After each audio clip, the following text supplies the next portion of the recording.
Provinsi Aceh memiliki beberapa alat musik tradisional. Salah satunya adalah serunai kali. Serunai kali merupakan jenis alat musik tiup yang telah lama berkembang dan digunakan oleh masyarakat Aceh. Nama serunai kali berasal dari istilah serunai yang berarti alat musik tradisional Aceh, serta kale yang merujuk pada daerah Kale di Kabupaten Aceh Besar. Keunikan alat musik tradisional ini membuatnya masuk ke dalam salah satu warisan budaya tak benda dari Provinsi Aceh.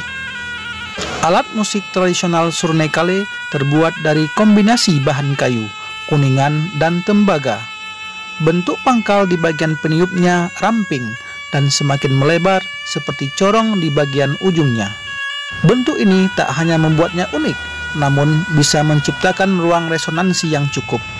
Karena cara memainkan serunai kali adalah dengan cara ditiup, maka terdapat 7 lubang pada tubuh alat musik ini untuk mengatur nada.